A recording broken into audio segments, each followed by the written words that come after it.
We're at the very end of the Torah. Ready? Take a look. See? Wait a second. How long do I have? Okay. I haven't done this for about 20 years. Between having rabbinic interns and the people chanting, I haven't done the Torah this way for a very long time. So I have a lot to say. I've been saving up. Okay. First, look at how, we're at the very end of the Torah. Now, something that's really important. Torahs are quaint, but they aren't practical. This used to be, and I'm going to keep on rolling because the reason I didn't set it the whole way, it's very heavy if you misset it. Torahs are very quaint, but they're not practical. This, in fact, was in how before books, this is how information was written in scrolls. The great library in Alexandria collected tens of thousands of parchment scrolls. We don't realize that actually a revolution took place with the invention of what we call the book, what was originally called the Codex. One of the problems with scrolls, any scroll, not just a Torah scroll, any scroll, is you cannot randomly access the information. We use that word with computers, but it actually comes with books. In a book, you can look at the index and flip to any page within seconds.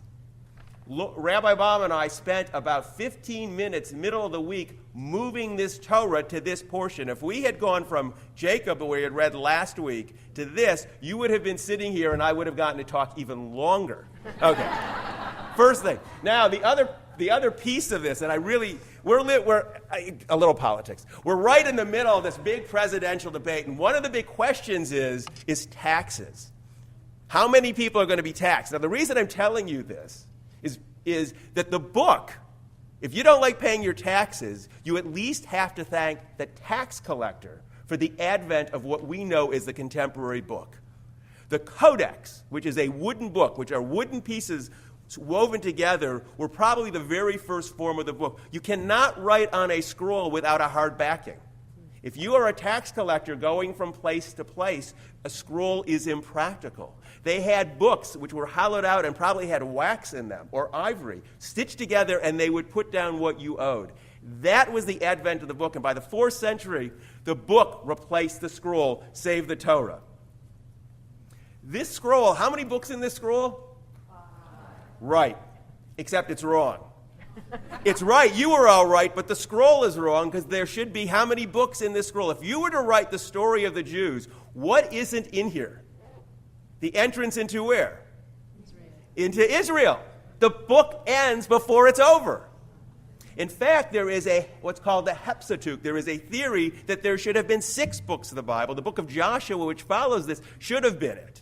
Could have been part of this scroll. There are actually references in the Pentateuch that refer to that. The very sources that are in this scroll are there as well. One last thing, it is conceivable that it was not included just because it got too what? Heavy. Sometimes 1st and 2nd books of scrolls, physics and the metaphysics, existed in 2 forms because they were separate scrolls, not separate sets of ideas. That's all a warm-up to... Give me a timing.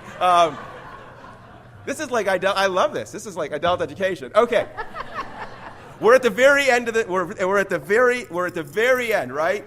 Jews are on the what we would think is the Jordanian side if we're using modern geography. They're standing looking into Israel. Moses is about to die. The mantle of leadership has been transferred to Joshua. So we're reading the very end. We're going to I'm sorry. That's why I have notes. Told you I forgot things. The other thing is we walk around, a lot of people think that this scroll is like the end-all and be-all of the writings of that era. I want you to think about other books that you have probably read, that you probably were assigned in school, that existed contemporaneously when this scroll was being done. Homer was writing when the scroll was being completed. Sophocles, how many of you we had to read Oedipus Rex in school? That was written. Confucius, if you've read Confucius has already written. The Art of War, Remember that book? It's referred to in a couple of movies. It's The Art of War by Sun Tzu. That was written. The Epic of Gilgamesh was written. The Code of Hammurabi was written. There are many important and significant texts that were contemporaneous or earlier than our Torah. And yet we tend to fail to recognize that. We tend to think that the Torah was the only text of that period of time. It was not. Okay, so we're here. It says, Vayomot Sham Moshe Eved Adonai, and there Moses, the servant of God, died ba'aretz Moab, in the land of Moab, al pi Adonai, that he died according to the mouth of God. Now, there's two ways to interpret that. One would be the command of God, or it could be a divine kiss. So there is a midrashic that Moses dies by a divine kiss. And it continues, Vayibor oto Begai ba'aretz Moab mu'al Beit Paro. And he buried him there in the valley of the land, Moab, near Beit Paro. And he buried him. Now, who are the characters at this very moment? This is where Midrash comes from. There are two characters, right? God or Moses. So you get two sets of Midrashim. God buries Moses, very anthropomorphic. Or Moses digs his own grave and lays down, and then God gives him that kiss, and he dies. Now, of course, rabbis are never satisfied with that. There is a whole series of traditions that other people were standing around. Now, this next verse, V'lo yada ish et kivorato ad hayom hazeh. This bit of verse is incredibly important. And it means, for those of you who would like me to help, and no man knows where he is buried until this very day. It is a grammatical anomaly. Why is it a grammatical anomaly? Because it was taught that who wrote all of this? Moses. That grammatical anomaly tells us that it was written after Moses was long dead. It would make no sense. You do not use the word until this very day.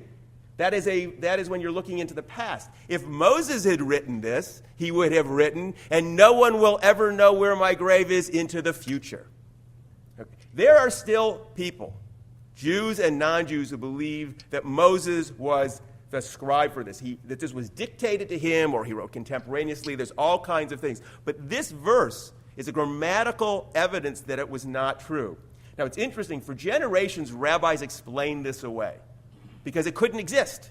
They had to explain it away because it simply couldn't exist. Eventually, in the Middle Ages, there were rabbis who began to recognize that this verse was a hint to a reality and a truth that they weren't allowed to talk about. Moses didn't write the entire Torah. And what they started out with was this verse. This was pretty safe. Okay, he wrote like almost all of it. He didn't write the last 8 verses. But there is a rule in Torah study, and it's really biblical, and if you're allowed to question one verse, then you can question the verse before it. And once the possibility of questioning opened up, scholarly research became possible. And the whole notion of that the Torah is really a series of different stories woven and stitched together by redactors and editors was awakened within scholars' minds, and we began to get more information about the Torah. And now we have a far better history of our people as a function of that one rabbinic commentator who was willing to say Moses didn't write it. It was that grammatical verse.